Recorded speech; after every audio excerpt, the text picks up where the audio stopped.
क्या सच में खेसारी लाल यादव और पवन सिंह पूरी तरह से अब बर्बाद हो गए? क्या सच में भोजपुरी इंडस्ट्री का नाम अब डूब रहा है? जी हाँ, जिस तरह से भोजपुरी में अभी चल रहा है और बहुत तरह के लोग कमेंट कर रहे हैं और बहुत तरह के भी वीडियोस बनाया जा रहा है। और ये चर्चा होने का सबसे मुख्य सबसे बड़ा कारण ये है कि पवन सिंह या फिर खेसारी लाल यादव का किसी का भी फिलहाल में वीडियो सॉन्ग नहीं चल रहा है। जी हाँ, कोई भी गाना फिलहाल में आपने देखा होगा तो आ रहा है, तो एक दिन में ऐसा कोई भी गाना नहीं है जो 1 मिलियन व्यूज क्रॉस कर जाए। इसके पीछे का भी कारण सबसे बड़ा कारण यह है कि खेसारी लाल यादव और पवन सिंह का जिस तरह से कहा जाता था कि पवन सिंह खेसारी लाल यादव का दौर है और ये खत्म नहीं होगा। मतलब कि पवन सिंह और खेसारी लाल यादव जब तक भोजपुरी में है, जब तक गाने गा रहे हैं, तब तक ये दोनों ही नंबर 1 पे रहेंगे। कोई भी अगला सिंगर को नहीं टिकने देंगे। और जो लोगों के मन में भ्रम चल रहा था फिलहाल में ही दूर होता हुआ दिख रहा है। जी हाँ, जो भी लोग पहले ऐसा वीडियो बनाते थे वो लोग बोल रहे हैं कि ऐसा बिल्कुल भी, मतलब कि उल्टा जस्ट हो गया। अब यह साफ साफ पता चल रहा है कि इन लोगों का दौर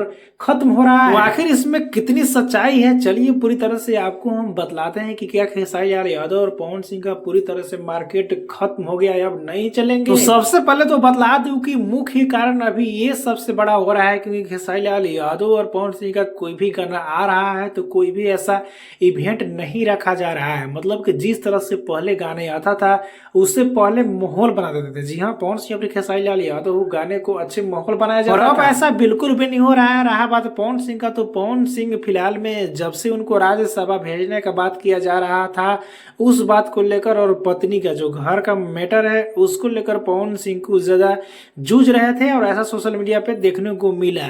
इसी कारण पवन सिंह फिलहाल में ऐसा कोई भी प्रोजेक्ट करते हुए नहीं दिख रहे हैं। जो भी वीडियो आ रहा है पहले का यहाँ तक कि अच्छे अच्छे गाने को पवन सिंह खेसारी लाल यादव सिलेक्ट नहीं कर पा रहे हैं। जी हाँ, अगर सिलेक्ट करेंगे तो गाना चलने से कोई भी नहीं रोक पाएगा, उसी तरह से गाना चलेगा। एक और बात कि यूट्यूब पहले जैसा रीच नहीं भेज रहा है, जैसे 19-20 में रीच भेजता था गाने का फिर कोई वीडियो का, वैसा नहीं भेज रहा है। यही सबसे बड़ा कारण है और आएगा अच्छा सॉन्ग तो चलेगा। बाकी आपको क्या करना है नीचे कमेंट में बताना ना भूले।